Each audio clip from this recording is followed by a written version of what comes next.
Welcome my friends, स्वागत है आपका हमारे यूट्यूब चैनल पर। देखो आज अपने डिस्कशन करेंगे क्वेश्चन नंबर सेकंड। कौन सा question number second? Old book का एक्सरसाइज 5.2 का क्वेश्चन नंबर सेकंड। और अगर आपके पास न्यू बुक है तो उसकी एक्सरसाइज 4.1 का क्वेश्चन नंबर सेकंड। देखो क्वेश्चन नंबर सेकंड में लिखा ग्रुप ऑफ 360 पीपल। एक ग्रुप में कितने पीपल है? 360 people were asked to vote for their favourite season. देखो वो आपस में डिस्कशन कर रहे हैं कि आपका कौन सा फेवरेट सीजन, किसी का समर है, किसी का विंटर है या किसी का रेनी सीजन है, तो उन सब का आपस में डिस्कशन कर रहा है। तो देखो 360 पीपल में से कुछ समर की तरफ जाएंगे, कुछ विंटर कहेंगे सीजन अच्छा है, कुछ कहेंगे रेनी सीजन अच्छा है। तो देखो the three seasons rainy winter and summer, rainy winter and summer. तो देखो विच season got the most vote, सबसे ज्यादा कौन सा सीजन जिसको सबसे ज्यादा वोट मिला है वो कौन सा? Winter season. तो आपको बस क्या करना है, यहां लिखना है विच के जगह देखो विंटर और एज इट इज पूरी लाइन देखो विंटर लिखा हमने W I N T E R winter, फिर एज इट इज सारी लाइन लिखनी है season got the most votes. देखो सीजन गॉट द, देखो MOST मोस्ट वोट्स, सबसे ज्यादा कौन से सीजन को मिला है? विंटर सीजन को। कौन सा आंसर हो जाएगा? देखो विंटर सीजन, सबसे ज्यादा वोट मिले विंटर सीजन को। देखो सेकंड क्वेश्चन लिखा है find the central angle of each sector. जितने भी सेक्टर है देखो इन सबका हमें सेंट्रल एंगल फाइंड करना है। देखो सेंट्रल एंगल क्यों फाइंड किया जाता है? जिससे कि अपने पाई चार्ट बता सके इतना एंगल भाई ये इतना एंगल 70 डिग्री, इतना मतलब विंटर और इतना क्या हो जाएगा रेनी। तो देखो समर सीजन लिखा हमने, summer season, rainy season and winter season. अब समर सीजन लाइक करने वाले number of vote summer season के लिए कितना था? 90। तो यहां हमें कितना लिखना है? 90। उसके बाद रेनी सीजन के लिए कितना हो जाएगा? 120 और विंटर के लिए कितना हो जाएगा? 150। यहां लिखा देखो अच्छे से समझना, यहां सबसे पहले हमें लिखना है सीजन।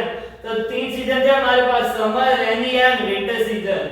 फिर देखो नंबर ऑफ वोट तो 90, 120 एंड 150, ये तीनों लिखा हमने। अब हमें फाइंड करना है सेंट्रल एंगल। तो देखो जो सर्कल अपने बनाते हैं पाई चार्ट, एक सर्कल कंप्लीट कितने डिग्री का होता है? देखो एक सर्कल कंप्लीट कितने डिग्री का होता है? 360 डिग्री। कितने डिग्री का होता है? 360 डिग्री। अपने पास कितना है? देखो नंबर ऑफ वोट्स कितना है? 90। टोटल पीपल कितने हैं? देखो 360 और एंगल भी कितना है अपने पास? 360 डिग्री। तो यहां लिखा हमने, वैसे देखो 120 लिखा हमने। टोटल सर्कल का एंगल भी कितना होता है? 360 डिग्री और नंबर ऑफ पीपल भी कितना है? 360। तो यहां भी कितना लिखेंगे? 360 और मल्टीप्लाई, और फिर देखो 150 अपॉन 360 और मल्टीप्लाई में हमने कितना लिखा? 360। तो देखो कितना हो जाएगा? 360 से ये क्या कट हो गया 1 टाइम्स, यहां भी ये कट हो गया 1 टाइम्स और यहां भी देखो 360 से कट हो गया 1 टाइम्स। तो सेंट्रल एंगल इसका कितना आया? 90 डिग्री। ये कितना हुआ? 120 डिग्री और ये कितना हो जाएगा? 150 डिग्री। तो टोटल जब इनको ऐड करेंगे वापस कितना हो जाएगा? 360 डिग्री। नंबर ऑफ वोट भी कितने हैं टोटल? 360। आए समझ में? देखो समर, रेनी और विंटर लिखा, नंबर ऑफ वोट्स लिखा हमने सबसे पहले, फिर हमें फाइंड करना है सेंट्रल एंगल। तो सेंट्रल एंगल देखो 90 लिखा, नंबर ऑफ वोट टोटल कितने पीपल है? 360 है और एंगल भी कितना होता है कि सर्कल कंप्लीट होने में 360 डिग्री। तो अपॉन 360 मल्टीप्लाई भी हमने कितना लिखा? 360 और फिर 120 के लिए एज इट इज 150 के लिए। तो एंगल आ गया हमारे पास, इन तीनों का सम भी कितना आएगा? 360। अब देखो क्वेश्चन नंबर 3 लिखा है draw a pie chart to show the information. अब इसको पाई चार्ट के अंदर इस इंफॉर्मेशन को हमें अप्लाई करना है। तो देखो सबसे पहले अपने एक पाई चार्ट बनाया हमने। पाई चार्ट में समर के लिए कितना लिखा है? 90 डिग्री। तो ये देखो ये हमने सबसे पहले बनाया 90 डिग्री। ये 90 डिग्री हो गया किसके लिए? समर के लिए। समर के लिए कितना हुआ? देखो 90 डिग्री। सेकंड लिखा है रेनी और विंटर।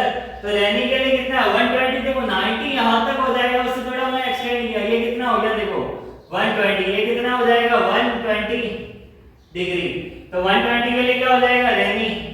रेनी के लिए कितना आएगा? 120 डिग्री। अब ये ध्यान रखना यहाँ कोई कंपल्सरी नहीं है कि हमें लाइन वाइज लिखना है कि पहले समर, रेनी, विंटर। आप पहले विंटर का लिख सकते हो, आप चाहो तो पहले रेनी का लिख दो, आप चाहो तो पहले समर का लिख दो। कोई यहाँ कोई कंडीशन नहीं है कि हमें लाइन वाइज लिखना कंपल्सरी है। बस ये ध्यान रखना अगर आपने यहाँ 90 डिग्री लिखा है तो राइट एंगल थोड़ा बहुत लगना चाहिए हमें, ये 90 डिग्री है। अगर आपने 120 लिखा है तो ये 90 से बड़ा हमें लगना चाहिए कि 90 से बाहर जा रहा है। ऐसा नहीं कि 90 120 लिखो और आप यहां तक ज्वाइन कर दो, तो ये रॉन्ग हो जाएगा अपना आंसर। रेनी कितना हुआ 120 और विंटर के लिए कितना आ जाएगा फिर 150। रिमेनिंग जो रहेगा ये कितना हुआ विंटर 150 डिग्री। तो ये हो गया पाई चार्ट। तो देखो क्वेश्चन नंबर फर्स्ट में लिखा था सबसे ज्यादा मोस्ट वोट सबसे ज्यादा किसको मिला, विंटर सीजन को। सेकंड लिखा था हमने सेंट्रल एंगल फाइंड करना, तो हमने समर रेनी और विंटर तीनों का सेंट्रल एंगल फाइंड किया। थर्ड नंबर में लिखा था इसको पाई चार्ट में मेरी पर जाके देना, रेनी के लिए कितना होगा, समर के लिए कितना होगा या विंटर के लिए कितना होगा। तो ये आपने ड्रॉ किया। अगर स्टूडेंट आपको मेरी वीडियो पसंद आई तो please like share and subscribe जरूर कीजिए। Thank you so much, best of luck.